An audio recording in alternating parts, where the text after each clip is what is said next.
नमस्कार। Share Nepali share market सम्बन्धी विभिन्न जानकारी उपलब्ध गराउने च्यानल नेपाल स्टक गाइडमा यहाँहरूलाई स्वागत छ।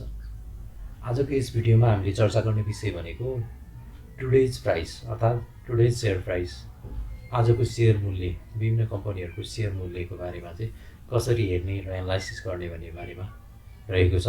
दिनभरि भएको शेयर कारोबार, कुन कम्पनीको शेयर कति मूल्यमा किनबेच भयो, मिनिमम कतिदेखि म्याक्सिमम कतिसम्म भयो, टोटल कति किता शेयर कारोबार भयो, कति रकमको शेयर कारोबार भयो आदि इत्यादि कुराहरूको जानकारी चाहिँ हामी टुडे शेयर प्राइसबाट थाहा पाउन सक्छौँ।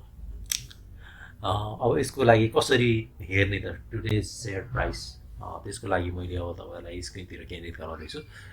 फर्स्टमा आफ्नो ब्राउजर खोल्नुहोस् र नेपाल स्टकको आधिकारिक वेबसाइट nepalstock.com भनेर टाइप गरेर नेपाल स्टकको वेबसाइट खोल्नुहोस्।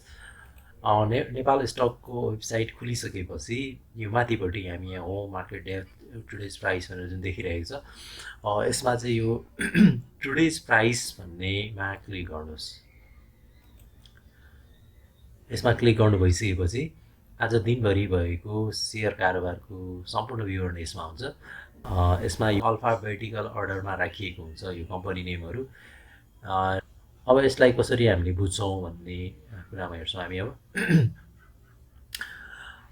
जस्तै ट्रेड कम्पनीज भनेको छ, ट्रेड भएको कम्पनी कुन कम्पनीको शेयर कारोबार भयो त्यो यसबाट जानकारी गराउँछ।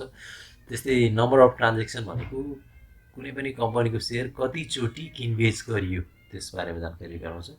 म्याक्सिमम प्राइस भनेको अधिकतम मूल्य कतिमा बिक्री भयो कुनै पनि कम्पनीको सेयर। त्यस्तै मिनिमम प्राइस भनेको न्यूनतम मूल्य भयो। त्यस्तै क्लोजिङ प्राइस भनेको अन्तिम कारोबार, आजको मार्केट क्लोज हुँदाखेरिको अन्तिम कारोबार रकम कतिमा क्लोजिङ भयो त्यो बारेमा जानकारी गराउँछ। त्यस्तै ट्रेड सेयर भनेको चाहिँ टोटल कति किता सेयर चाहिँ कारोबार भयो आज त्यो बारेमा जानकारी गराउँछ। त्यस्तै अमाउन्ट भनेको आज टोटल कति अमाउन्टको चाहिँ सेयर कारोबार भयो भन्ने जानकारी गराउँछ। त्यस्तै प्रिभियस क्लोजिङ भनेको अघिल्लो दिन चाहिँ कति रुपियाँमा क्लोज भएको थियो भन्ने जानकारी गराउँछ भने डिफरेन्स आरएस भनेको चाहिँ अघिल्लो दिन मार्केट क्लोज हुँदाको प्राइस र आज मार्केट हुँदाको प्राइसमा कति डिफ्रेन्ट भयो, कति रुपियाँले घट्यो वा बढी भयो त्यो डिफ्रेन्स देखाउने काम गर्छ। अब मैले यहाँ उदाहरणको लागि एउटा इक्जाम्पल हेर्दैछु म। जस्तै ब्याङ्क अफ काठमाडौँको बारेमा हेर्न गइरहेको छौँ हामी। ब्याङ्क अफ काठमाडौँले आजको डेटमा ब्याङ्क अफ काठमाडौँले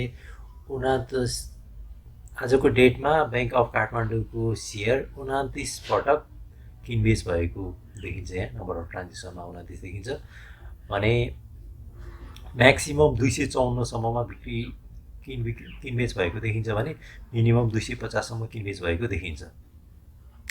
र क्लोजिङ हुँदा, आजको मार्केट क्लोज हुँदा अन्तिम कारोबार भनेको चाहिँ 254 रुपियाँमा क्लोजिङ भएको देखिन्छ।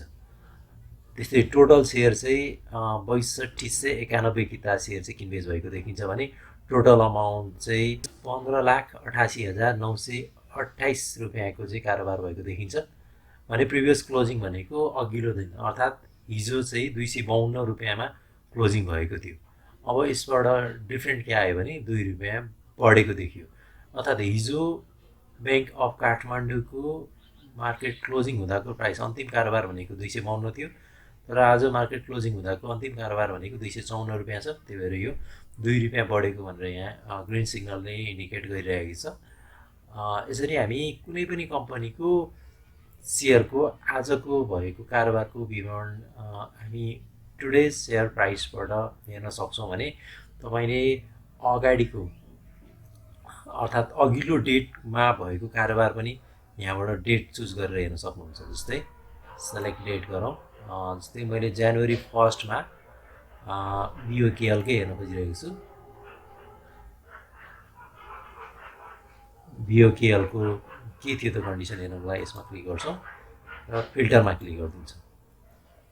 अब यसले जनवरी 1मा ब्याङ्क अफ काठमाडौँको सेयरको प्राइसको बारेमा सम्पूर्ण विवरण यसरी देखाइदिन्छ। नम्बर अफ ट्रान्जेक्सन 27वटा, म्याक्सिमम प्राइस 333 रुपियाँ, मिनिमम 330 रुपियाँ, क्लोजिङ प्राइस 330, ट्रेड सेयर 5605, त्यस्तै अमाउन्ट 18,52,528 रुपियाँ, प्रिभियस क्लोजिङ अघि त्योभन्दा अघिल्लो दिन 332 रुपियाँ देखाइरहेको छ।